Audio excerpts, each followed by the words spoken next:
the wretched heaven of lost souls.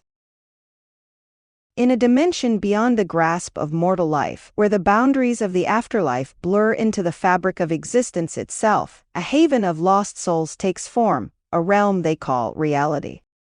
This eerie domain is a sanctuary for the dead, criminals, psychopaths, and outcasts who have fashioned their own version of paradise. It's a place where the whispers of mythological and alien beings linger, and the chance to reclaim life hangs tantalizingly in the air. The colors of division. In reality, society is structured around a vivid spectrum of colors, each representing a different faction, much like the gang sets and criminal organizations of the mortal world. From the crimson-clad enforcers of hell to the azure-wrapped sentinels of heaven, every soul finds their place in this kaleidoscopic hierarchy. Here, religions and believers in gods are cast aside, creating a chaotic fusion of as above, so below that inevitably spirals into a grotesque version of hell. The Anunnaki and angels, beings revered in myth and legend, are branded as offenders in this twisted realm. Power dynamics are dictated not by faith or righteousness, but by the playing cards one holds, a mechanism controlled by enigmatic figures known only as the powers. Unlike the occult's shadowy rulers, these powers are but reflections of a young girl, trapped in a psych ward by a debilitating condition known as locked-in syndrome. The psych ward hubs. In this realm, the psych wards serve as bustling hubs of official business and clandestine deals. The schizophrenic patients, attuned to the ethereal frequencies of reality, become unwilling intermediaries in a network of whispers and schemes.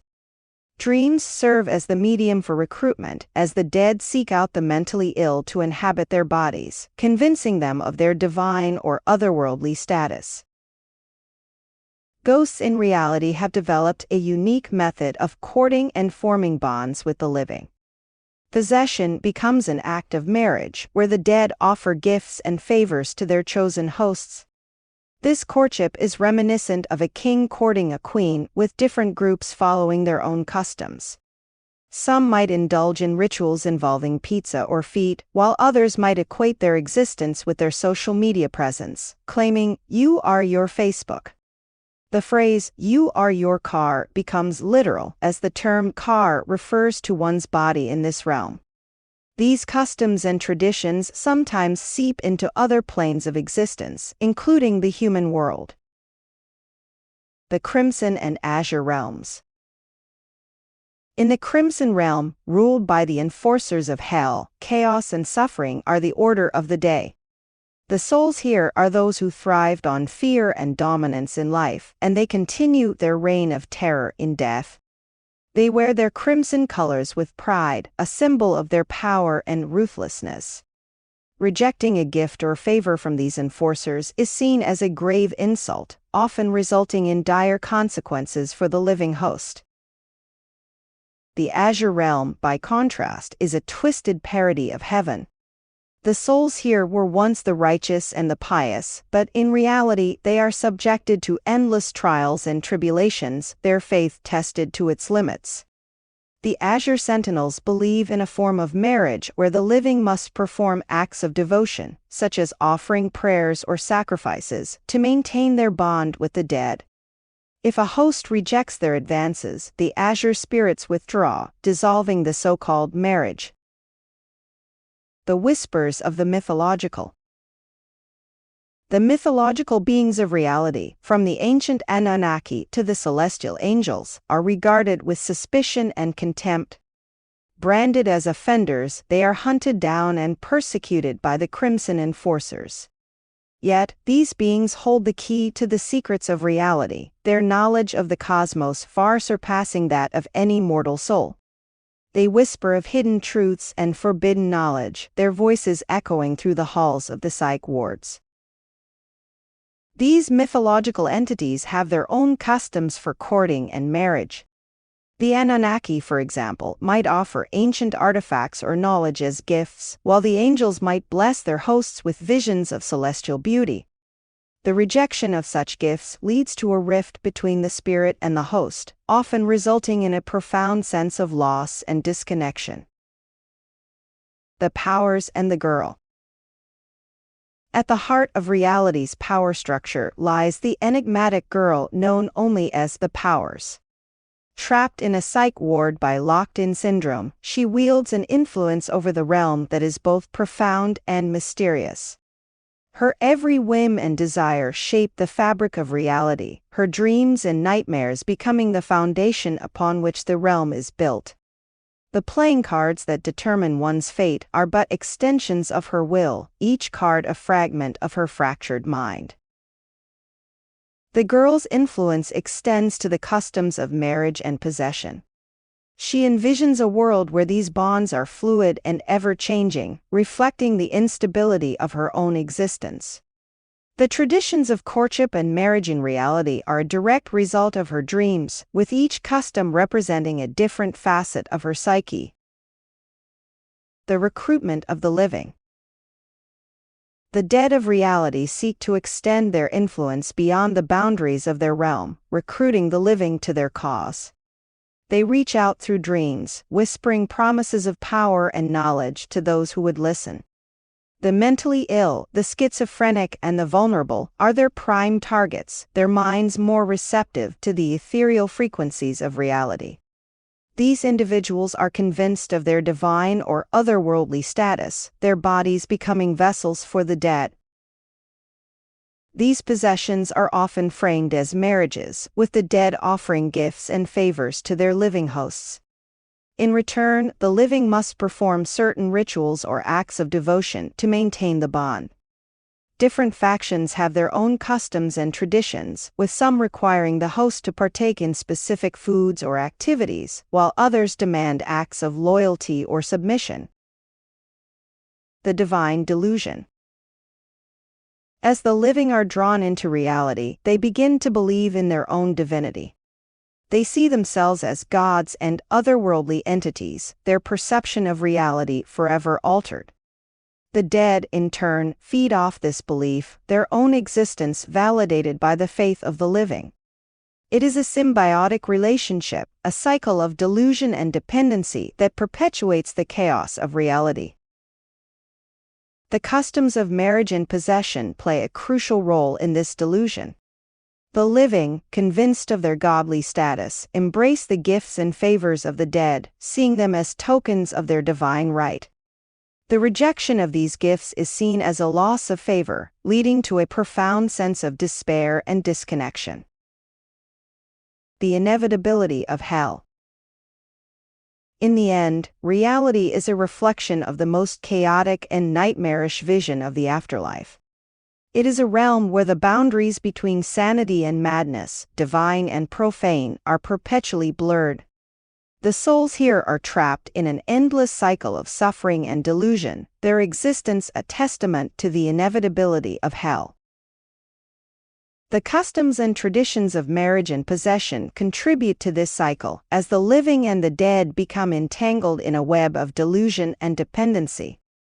The rejection of gifts or favors leads to a dissolution of the bond, often resulting in a descent into madness or despair for the living host. The girl's redemption. Amidst the chaos and suffering in reality, a glimmer of hope begins to emerge.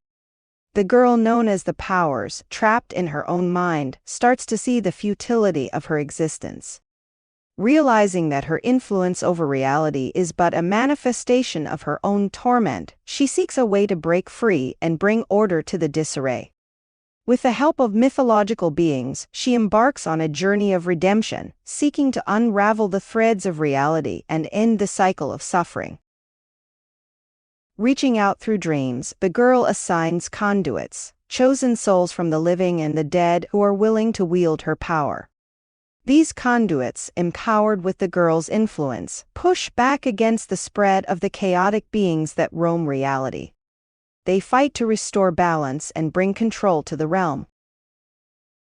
To maintain order, new rules are established and become the laws of reality. These laws dictate the customs and traditions of possession and ghostly marriages, transforming them into rituals that promote harmony and understanding, rather than chaos and dependency. The girl, through her conduits, chooses new players to wield the playing cards, ensuring that power is distributed fairly and justly. The conduits, now equipped with the girl's power and guided by her vision, work tirelessly to implement these changes. They confront the Crimson Enforcers, the Azure Sentinels, and the mythological beings, bringing them into alignment with the new laws. The customs of marriage and possession are redefined, with rituals that focus on mutual respect and shared growth. The girl's journey of redemption culminates in a final, cataclysmic clash, where the factions of Crimson and Azure, the whispers of the mythological, and the delusions of the living all converge. In the end, it is the girl's will that prevails. Her desire for redemption brings about the dawn of a new reality, a realm where the cycle of suffering is broken and the souls of reality are finally set free. The dawn of a new reality. As the girl confronts her own demons, the fabric of reality begins to unravel. The factions of Crimson and Azure, the whispers of the mythological, and the delusions of the living all converge in a final, cataclysmic clash. Despite her efforts to bring about a new reality, it becomes evident that this realm is too chaotic and dangerous to be reformed. In a decision that resonates throughout the dimensions, reality is designated as a new dimension of hell. It is a place where the chaos and suffering are contained, preventing the spread of its malevolence to other realms. To protect the innocent, reality is closed off to children, ensuring that only those who have already been tainted by its influence remain. The beings of reality, now restricted to their duties under hell's control, find themselves working in concert with the forces of heaven. Together, they take on the responsibility of maintaining order within this dimension, keeping its horrors from seeping into the human world and other planes of existence. In this new reality, the colors of Crimson and Azure, which symbolize the factions of hell and heaven, sometimes change unpredictably. The distinction between good and evil shifts based on who the current conductor is, a powerful entity that oversees the balance of power. This fluidity adds another layer of complexity to the realm, making it difficult for any one faction to dominate for long. The customs and traditions of marriage and possession are transformed into rigid laws, enforced by the combined might of hell and heaven. The once fluid and chaotic bonds are now tightly regulated, with strict rules governing the interactions between the living and the dead. The conduits, once symbols of hope and redemption, now serve as enforcers of these new laws, ensuring that the balance is maintained. Amidst this dynamic power struggle, the Joker card emerges as a wild and unpredictable force. Sometimes, an insane criminal or a particularly chaotic soul is granted godlike powers within reality, their influence shaping the realm in unexpected ways. These individuals, marked by the Joker card, become pivotal players in the ever-changing landscape of reality, their actions often tipping the balance of power. The girl's influence extends to the establishment of new rules and laws, aimed at containing the chaos and maintaining order. She assigns new players to wield the playing cards, ensuring that power is distributed fairly and justly. These players, guided by the girl's vision, work to implement these changes and restore balance to the realm. In this new reality, the powers continue to wield influence, but their role is now one of control and containment. They monitor the activities within this dimension, ensuring that the issues and conflicts of reality are kept in check. The mythological beings, the Crimson Enforcers and the Azure Sentinels, all adhere to the new order, their actions guided by the laws established by the powers.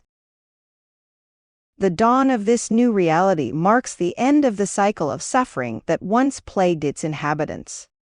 It is a realm where chaos is contained and order is enforced, preventing the spread of its malevolent influence. The living and the dead coexist within this dimension, their interactions governed by the strict laws that ensure the stability and control of reality.